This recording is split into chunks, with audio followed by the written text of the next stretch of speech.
잘 오셨습니다. 오늘 주일인데 특별히 어린이 주일이니까요. 우리 가정의 어린이들 다 성장해서 출가했다. 뭐 그렇게도 여러분 가정이 있을 것이고 또 손주들이 있을 것이고 또 이제 결혼해서 이런 어린이 아이들을 기르는 양육하는 부모도 있고 앞으로 결혼해서 또 그런 과정을 갈 수 있는 분들이 있죠. 오늘 말씀을 통해서 하나님 우리에게 주신 어린 자녀들을 어떻게 양육할까, 부모인 내가 그들을 어떻게 인도할까라고 하는 영적 은혜를 우리 함께 봐줄 수 있기를 바랍니다. 그러니까 부모인 우리가 함께 뒤돌아보는 거예요. 특별히 부모가 어린 자녀에게 꼭 해줘야 할 선물이 있다면 무엇이 있는가라고 하는 그 생각을 가져보는 것이죠. 선물 받는 건 좋아요. 근데 선물에는 유형의 선물이 있고 무형의 선물이 있죠. 눈에 보이는 그런 선물이 있는가 반면에 눈에 보이지 않지만 전해줄 수 있는 그런 선물도 우리 가운데 많이 있습니다. 우리가 사랑하는 자녀에게 어떤 선물을 꼭 해줘야 하는지를 알기 위해서는요, 아주 간단해요. 우리의 아버지 되신 하나님이 사랑하는 자녀인 저와 여러분에게 어떤 선물을 주셨는가를 보면 알 수 있죠. 나는 하나님 아버지로부터 이런 선물을 받았어. 그럼 이런 선물을 받은 우리가 이 선물을 우리 자녀에게 주면 그게 아주 최상의 선물이 되는 거예요. 어렵게 생각할 필요가 없는 것 같습니다. 그래서 자녀 교육은 하나님이 하셨던 것처럼 그대로만 하면 성공이에요. 승리예요. 물론 부모이니까 부족한 부분이 있지만 그 부족한 부분을 하나님이 채워주실 거예요. 하나님이 주시는 선물을 우리 자녀에게 전해줄 수 있다면 그렇다는 것입니다. 자, 그러면 하나님이 당신의 사랑하는 자녀인 저와 여러분이 주신 우리 하나님의 자녀니까 어떤 선물을 받았을까? 최고의 선물이 무엇일까? 세 가지의 선물을 함께 살펴보고 나는 이 선물을 받았는가? 그리고 받은 이 선물을 내 자녀들에게 지금 전달해 주었는가라고 하는 것을 점검해 보는 거죠. 자, 첫 번째 선물은요. 오늘 본문 말씀에 그 해답이 있습니다.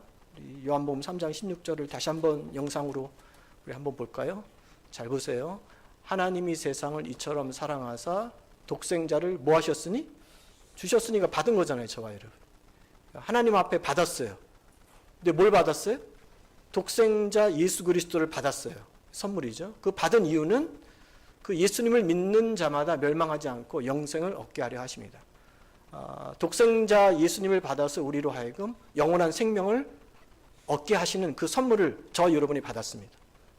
여러분 이 선물 받은 줄로 믿습니다. 받은 거예요, 저와 여러분이. 그죠? 받았는데 어느 정도로 받았느냐? 그 다음 우리가 함께 했던 성경 말씀이죠. 요한복음 10장 10절에 보면 저 뒷부분에 보면 내가 온 것은 양으로 생명을 얻게 하고 우리에게 선물을 주셨는데 어떻게? 풍성히. 영원한 생명, 영생을 얻었는데 그것도 풍성하게 우리에게 그것을 주신 것이다. 그러니까 풍성한 선물을 저와 여러분이 받은 거예요. 자, 그렇다면 왜 예수님이 우리에게 이 최고의 선물이 될까요? 예수님이 왜 우리에게 최고의 가치가 될까? 이런 것이죠. 잘 알고 있는 내용이지만 죄인들이 죄 문제를 해결하고 하나님 나라 들어갈 수 있는 유일한 길이 예수님을 나의 구원자로 믿는 겁니다. 그렇죠? 그뿐만이 아니죠. 예수님 안에서만 인생의 참된 목적과 평안과 기쁨을 얻을 수 있어요. 예수 안에서만 그걸 찾을 수 있다는 거예요. 세상이 주는 기쁨도 있는데 잠시죠. 그러나 하나님이 주시는 내 삶의 가치, 목적, 방향, 얻는 기쁨, 감사는 영원하기 때문에 그 안에서만 우리가 발견할 수 있다는 겁니다. 그래서 우리도 자녀에게 반드시 선물해 줘야 할 것이 있다면 바로 예수 그리스도, 독생자 되신 예수 그리스도, 다른 말로 하면 예수님의 십자가의 복음이라는 사실입니다. 자녀가 어릴 때부터 이 예수님을 잘 믿을 수 있도록 인도해주고 가르쳐주고 기도해주는 것이 가장 귀한 선물이 된다는 겁니다. 우리가 이 땅에서 일생을 마치는 순간 죽음이라는 그 문을 통과해서 영원한 세계로 들어가죠. 그것이 바로 영원한 세계인 하나님 나라와 또 영원한 세계인 지옥이라는 세계입니다. 그렇다면 당연히 사랑하는 내 자녀를 영원한 세계인 하나님 나라로 갈 수 있도록 해줘야 되는 거예요. 요즘 우리의 삶에서 일어나는 주변의 교육의 환경이나 삶의 모습을 보면 자녀를 공부시키기 위해서 명문학교에 진학시키기 위해서 부단히 애를 쓰는데 명문학교 진학하기 이전에 명문학원을 등록시키기 위해서 부단히 애를 쓰죠. 과외를 붙여서 우리 자녀가 지식적으로 떨어지지 않도록 부단히 애를 쓰고요. 또 그렇게 졸업한 후에는 좋은 자리에 취업할 수 있도록 모든 수고를 아끼지 않습니다. 뭐라고 탓하는 게 아닙니다. 예수님을 믿는 사람이나 그렇지 않는 사람이나 다 이런 마음을 가지고 우리가 자녀를 양육했습니다. 그런데 정작 우리 자녀들이 예수님을 믿지 않고 죽게 되면 그 명문대학이 무슨 소용이에요? 이 세상에서 출세하고 성공했던 그 의미가 뭐가 있어요? 살아있는 동안에는 뭐 자부심도 가질 수도 있고 좀 편안한 삶을 살 수 있고 남에게 과시할 수는 있을지 모르지만 죽고 나면 아무것도 의미가 없거든요. 여러분 자신이나 가족이나 친척이나 아니면 주변에 있는 누군가가 아파서 중환자실에 들어가 본 적 있습니까? 중환자실에 한번 들어가 볼 경험이 있던 분들을 생각해 보시고 그 모습을 한번 여러분 기억해 보면 그 안에 들어놓아 있는 그 환자들의 그 모습은 그 사람이 세상에서 인기가 있나 없나, 무슨 지위에 있나, 얼마나 많이 가졌는가 아무 의미가 없어요. 많이 배운 사람이나 못 배운 사람이나 부자나 가난한 자나 인기가 있는 사람이나 없는 사람이나 젊은 사람이나 늙은 사람이나 그저 막 숨쉬기 힘든 연약한 환자의 모습으로 그냥 누워 있는 거예요. 치료받는 거예요. 다 똑같아요. 환자복을 입는 순간 다 똑같아져요. 그러면 죽음 앞에서는 더 말할 것도 없는 것 아닙니까? 그러므로 영원히 변하지 않을 진리는 예수님이야. 하나님은 그 독생자 예수님을 나의 구원자로 보내주셨어. 이 귀한 선물임을 내가 믿고 그 하나님의 나라를 소개할 수 있고 그 하나님의 나라로 인도할 수 있는 부모로서 가장 최고의 선물을 줘야 된다는 거예요. 그리고 내 자녀가 내 품을 떠나기 전까지 부지런히 하나님의 말씀을 가르쳐야 합니다. 자녀가 어렸을 때 세상 학문을 배우는 것도 소중한데 그 세상의 학문을 배우기 이전부터 하나님의 말씀을 가르치고 하나님의 살아계심을 이야기하고 하나님의 자녀임을 충분하게 교육시킬 수 있는 이 선물을 우리 자녀에게 해줘야 된다. 바라기는 어린 자녀에게 십자가 복음부터 선물하고 내 품 안에 있는 동안 하나님의 말씀을 부지런히 가르쳐서 평생 우리 자녀가 하나님의 품을 떠나지 않고 주님이 인도하시는 그 복된 길을 걸어가다가 마지막 주님의 나라로 들어갈 수 있는 이런 믿음의 부모가 될 수 있기를 주의 이름으로 축원합니다. 자, 두 번째로 부모가 자녀에게 해줘야 할 선물을 저는 이렇게 봐요. 함께 있어주는 사랑입니다. 예수님의 또 다른 이름이 있죠. 오늘 장로님이 기도 가운데 나왔는데 예수님의 또 다른 이름이 임마누엘이에요. 마태복음 1장 23절 말씀에 기록이 되어 있는데 우리 영상에 나와 있는데 우리 함께 한번 읽어볼까요? 보라, 처녀가 잉태하여 아들을 낳을 것이요 그의 이름은 임마누엘이라 하리라 하였으니 이를 번역한즉 하나님이 우리와 함께 계시다 함이라. 임마누엘이라고 하는 이름은 하나님이 우리와 함께 하신다는 겁니다. 그러므로 예수님은 우리와 함께 하시는 하나님이셔요. 그렇게 하나님이 우리와 함께하는 선물을 주셨어요. 예수님은 죄인인 우리와 함께하기 위하여 어떻게 하셨죠? 인간의 몸을 입고 이 땅에 오셔서 우리 죄를 위하여 십자가에 돌아가시고 3일 만에 부활 승천하셔서 지금은 뭐하고 계시죠? 하나님 보좌 우편에서 저와 여러분을 위해서 지금도 간구하신다. 기도하신다. 이게 성경의 가르침이거든요.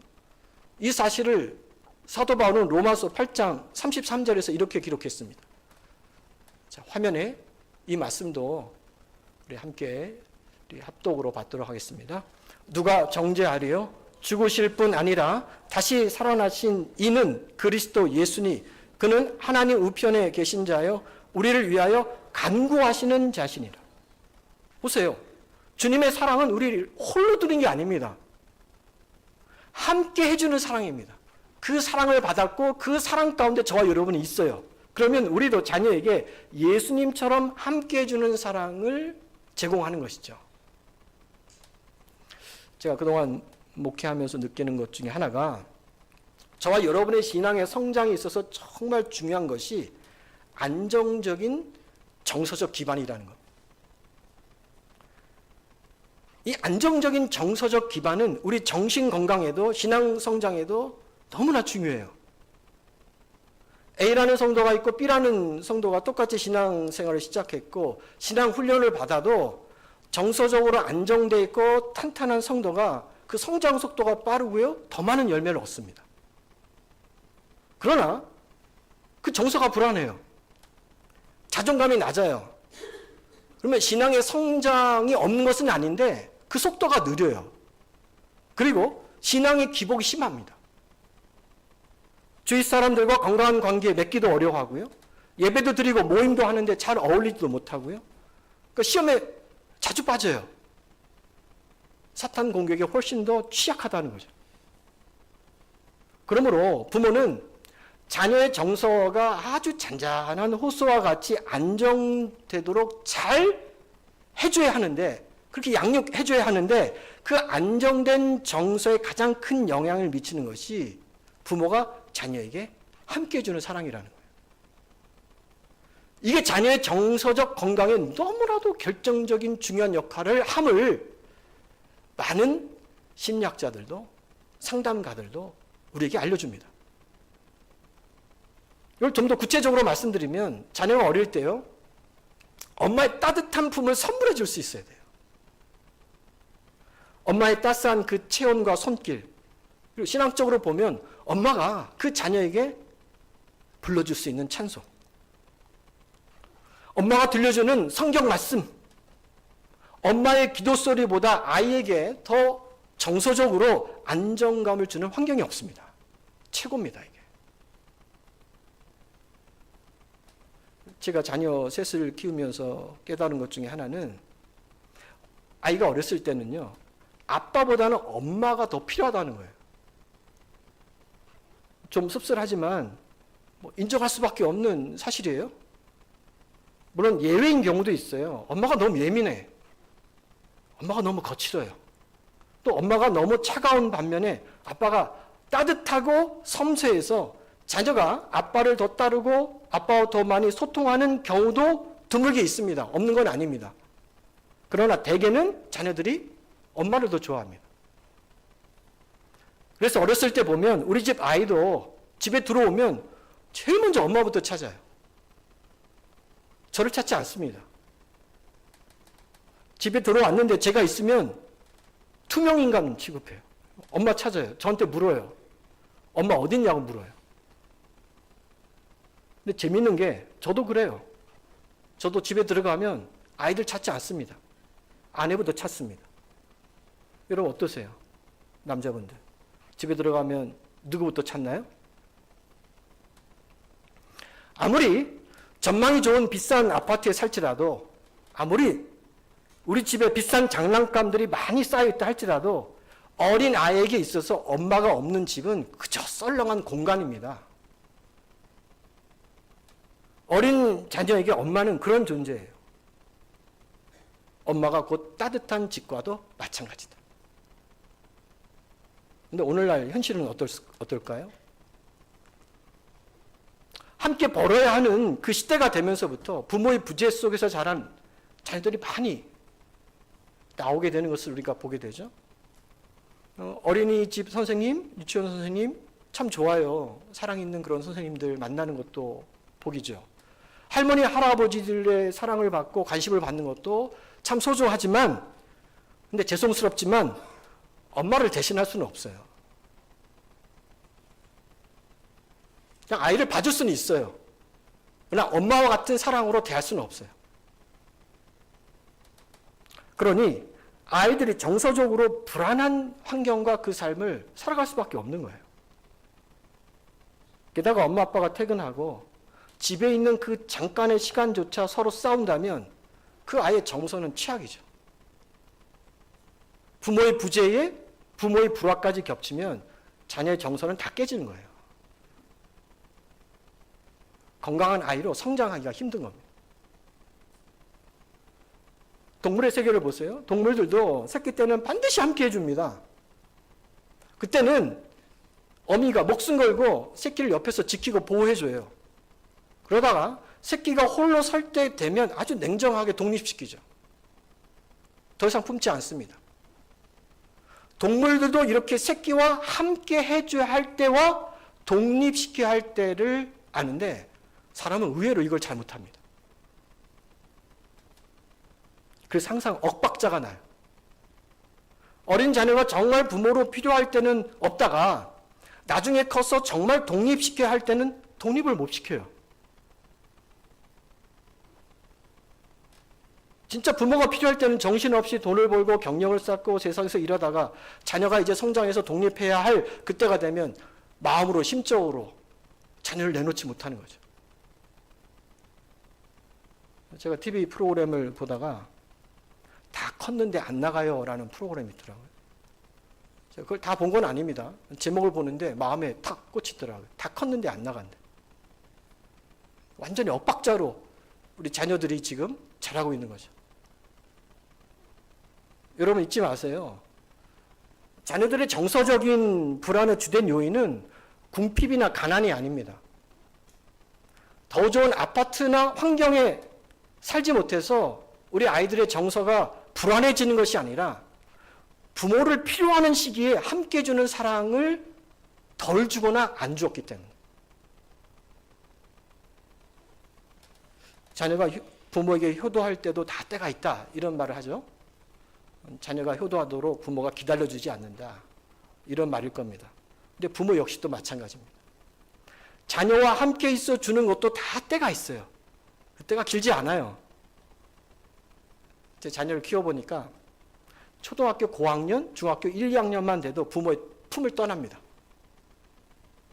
그때가 되면 부모의 부재를 더 좋아합니다. 부모가 집에 없는 걸 더 좋아해요. 물어봐요. 그럴 계획이 있는가 없는가. 부모의 부재, 신용카드의 임대를 좋아합니다. 카드만 주고 가면 되는 거예요. 아이들이 부모를 필요로 하는 그때가 내가 그 아이에게 사랑을 줄 수 있는 아주 소중한 골든타임이다.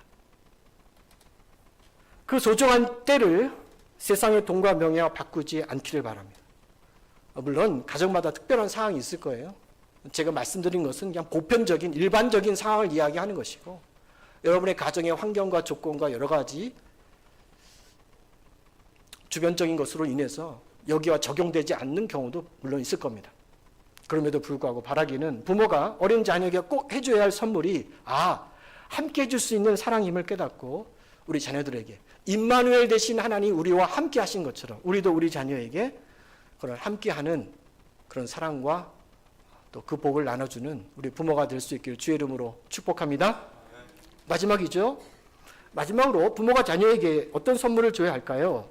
바로 부모의 삶의 본을 보여주는 선물을 해줘야 합니다. 예수님이 이 땅에 오신 이유는 분명합니다.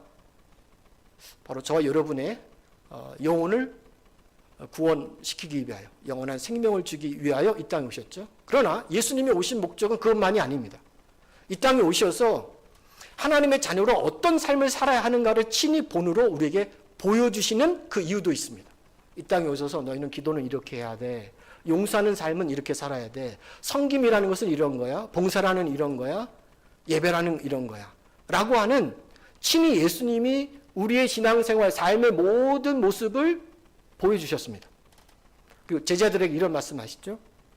자, 요한복음 13장 15절 말씀인데 이걸 보면 예수님이 이 땅에 오신 또 하나의 그 모습을 우리가 볼 수 있습니다. 우리 함께 읽도록 하겠습니다.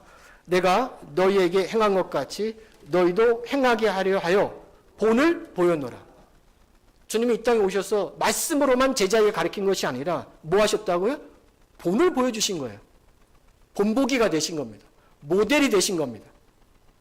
그러므로 부모는 부모의 삶을 통해서 자녀에게 구체적으로 인생의 본, 더 정확하면 신앙의 본 모습을 보여줘야 되는 거죠. 이게 귀한 선물이죠. 신앙적으로 우리 자녀들에게 바른 예배의 모습은 무엇인가를 보여주는 겁니다.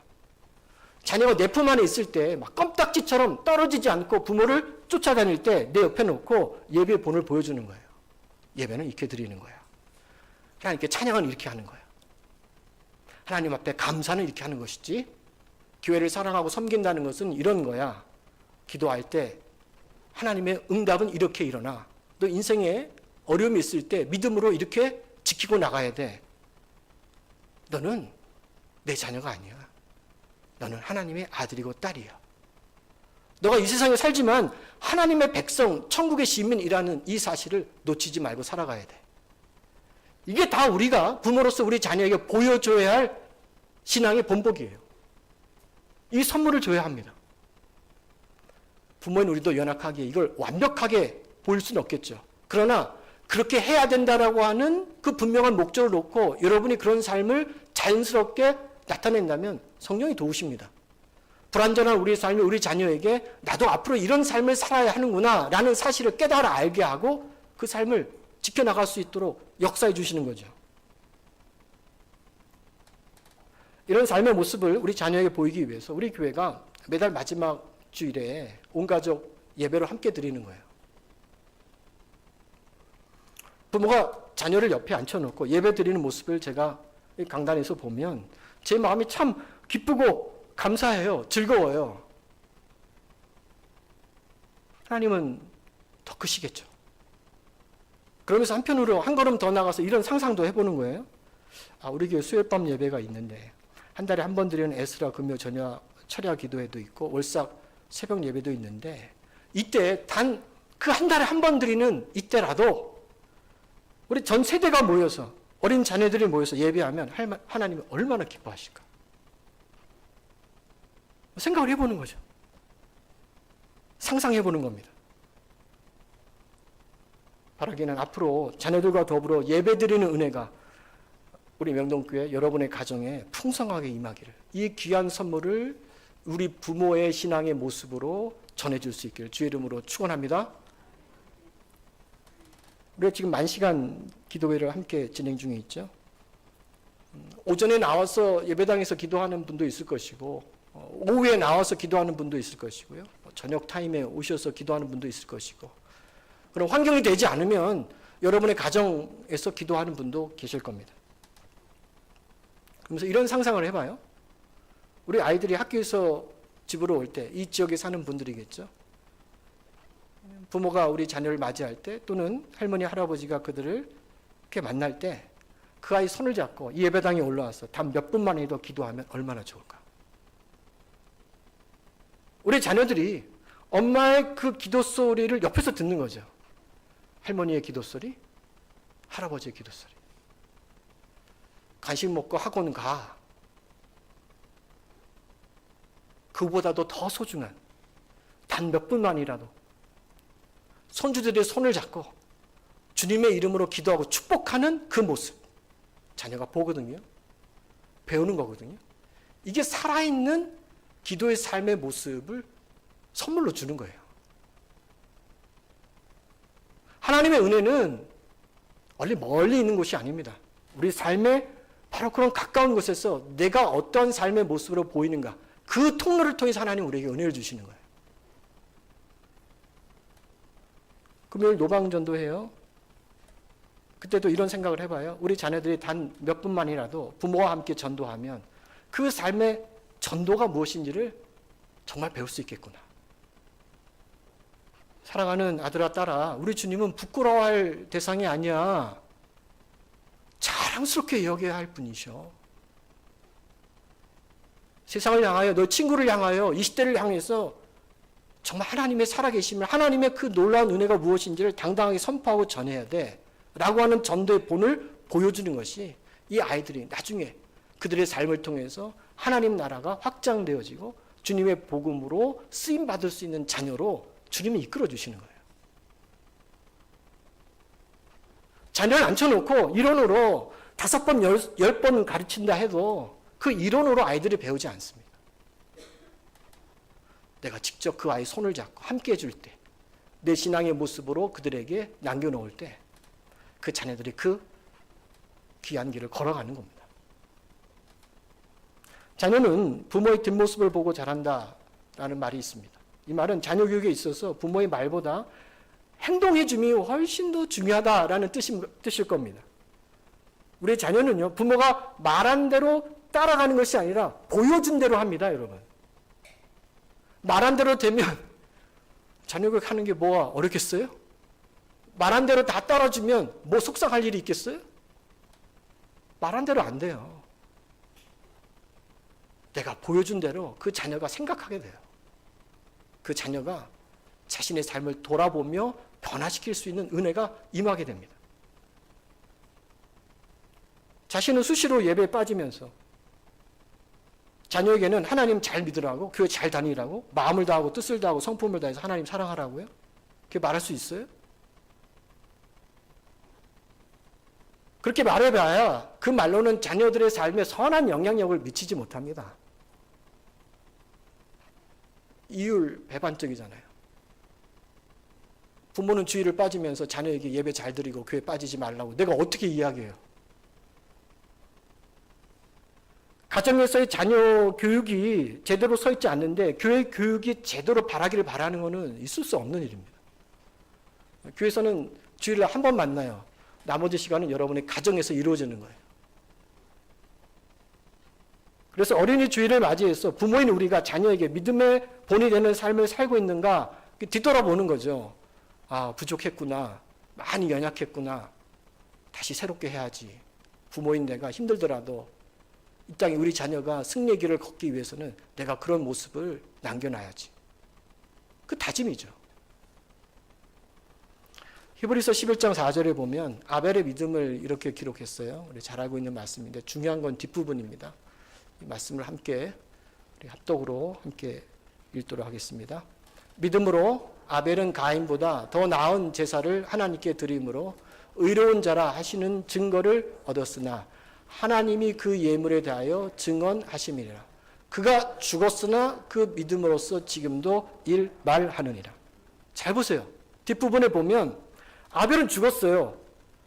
그랬는데 아벨이 믿음으로써 지금도 말을 한대요. 살아있는 것처럼. 놀라운 말씀 아닙니까? 사람이 죽으면 말을 못해요. 끝입니다.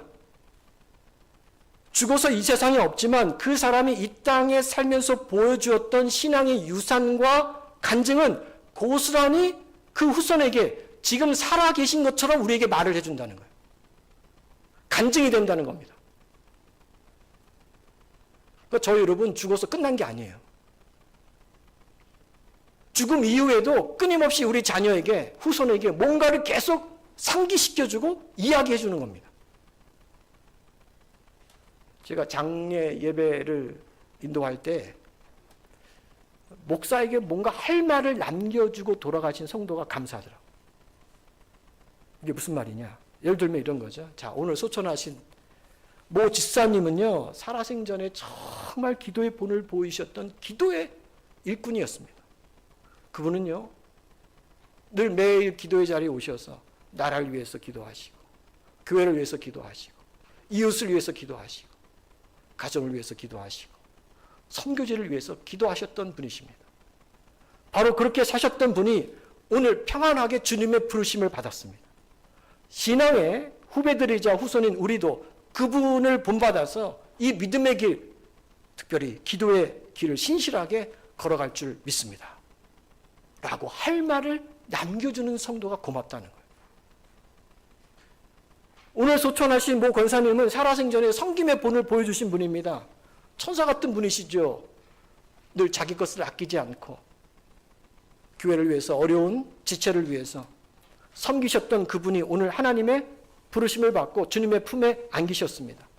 이렇게 뭔가 말할 수 있는 것을 주고 떠나는 성도가 되어야 후손들과 성도들에게 신앙의 유산으로 지금도 우리에게 말씀하고 있는 거예요. 근데 죽어서도 목사에게 할 말을 주지 않고 떠나는 성도도 있겠죠. 여러분 이 시간 잠깐 한번 생각해 보세요. 상상해 보세요. 내가 만약에 죽었을 때 장종구 목사가 장례 예배를 인도한다면 목사님이 내 삶에 대해서 뭐라고 하실까를 한번 생각해 보세요. 오늘 소천하신 모 성도분은 우리 교회 주일 예배에 출석하셨습니다. 이 말 말고는 할 말이 없다면 너무 초라한 거 아니에요? 근데 어떻게 뭘 끄집어서 이야기 못할 거 아니에요? 그것도 가끔 많이 빠지셨습니다. 제가 교우들과 후손들에게 뭔가를 전해줘야 하는데 할 수 있는 것이 별로 없다면 죽어서 정말 할 말이 없는 겁니다. 신앙의 본으로 남겨놓은 것이 없다는 거예요. 구약 성경을 보면 다윗이라는 인물이 있잖아요. 젊은 날 정말 억울한 일들을 많이 당했던 인물이죠.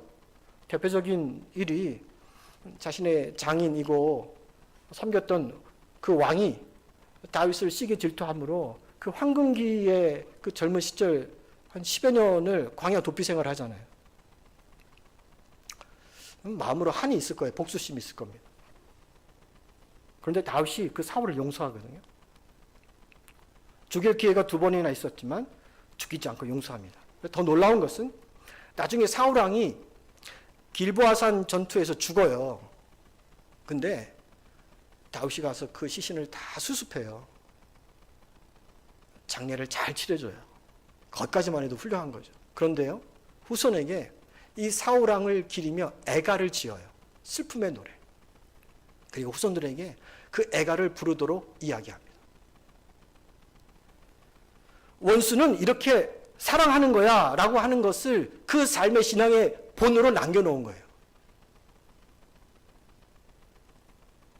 죽어서도 다윗은 지금 믿음으로 우리에게 뭘 해요? 메시지를 전달해 줍니다. 용서는 이런 거야. 사랑은 이런 거야. 믿음은 이런 거야. 이 말씀 앞에 저도 부끄럽습니다. 우리 모두 다 그럴 겁니다. 그러나 부끄러움이 부끄러움으로 끝나지 말고 오늘 이 시간을 여러분의 삶에 아주 중요한 기점으로 삼아서 지금이라도 하나님 앞에는 물론이거니와 우리 자녀에게 내가 어떤 신앙의 본을, 어떤 신앙의 모습을 남겨놓을까? 후에 우리 자녀들이 모였을 때 우리 엄마 아빠에 대해서 뭐라고 신앙으로 이야기할까? 그 아름다운 유산을 남겨놓는 저와 여러분이 될 수 있길 주의 이름으로 축복합니다. 오늘 말씀을 정리해보죠. 부모가 자녀에게 해줘야 할 최고의 선물이 무엇인가 3가지로 생각해봤습니다. 첫 번째는 십자가 복음이에요. 어린 자녀가 앞으로 험한 세상을 사는 동안 이 십자가 복음을 붙들고 살아갈 수 있도록, 그리고 우리 부모가 어린 자녀에게 꼭 필요한 신앙의 말씀, 이런 간증을 전해주므로 그들이 이 말씀을 꼭 붙들고 주님과 동행할 수 있도록, 그리고 후에는 하나님 나라에 들어갈 수 있는 이 귀한 독생자 예수 그리스도를 선물로 남겨줄 수 있기를 바랍니다. 두 번째는 함께 해주는 사랑이라고 말씀드렸습니다. 우리 주님은 임마누엘로 지금도 함께 하십니다. 그 사랑을, 그 선물을 지금도 제공하고 계십니다. 그럼 우리도 우리 자녀에게 함께 해주는 사랑을 선물해줘야 하죠. 이 함께 해주는 사랑은 영원히 줄 수 없습니다. 내 품 안에 있을 때 부지런히 사랑해주고 그들의 심령에 들릴 수 있는 하나님의 말씀을 부지런히 가르쳐주다가 우리 자녀가 성장해서 이제 부모의 품을 벗어나면 그때부터는 쉬지 않는 기도의 어머니, 기도의 아버지가 되어서 그들을 위해서 후원의 기도를 하는 거예요. 그게 부모의 역할이죠.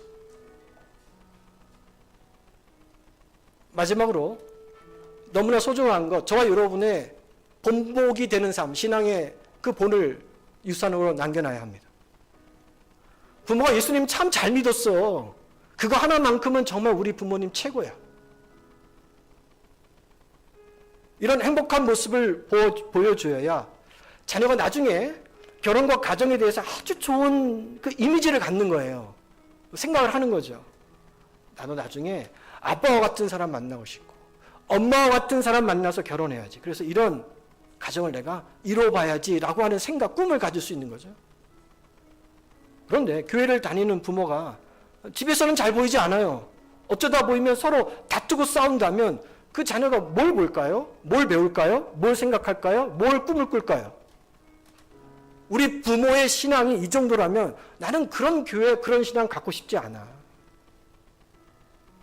나는 내가 원하는 대로 내 방식대로 살 거야. 나 혼자 살 거야. 얼마든지 어긋나는 삶을 살아갈 수밖에 없습니다. 부모인 저와 여러분이 의식을 하든 하지 못하든 우리 자녀들은요, 지금 다 지켜보고 느끼고 있습니다. 놀라워요. 가끔 자녀들과 이야기하면 나는 무심코 넘겼던 그때 말이나 그때 모습을 우리 자녀는 다 기억하고 있더라고요. 아주 송곳과 같이. 부모를 아프게 하는 경우도 있습니다. 우리 부모니까 말을 못하는 것뿐이지. 그래서 저와 여러분이 오늘 어린이 주일을 맞이해서 하나님, 제 신앙이 하나님 앞에서 어떤가요? 부모로서 나는 어떤 모습으로 지금 아이들에게 비치고 있나요? 하나님의 자녀를 선물 받아 우리와 함께하고 그 자녀를 바른 신앙의 본으로 인도하는 그런 부모 되기 원해요. 주님, 나를 도와주세요. 주님 앞에 바로 설 수 있도록 귀한 믿음의 유산을 많이 남겨놓는 여러분의 가정뿐만 아니라 우리 명동교회에 이런 하나님의 은혜와 역사와 복에 충만한 이 어린이 주일이 될 수 있기를 주님의 이름으로 축복합니다.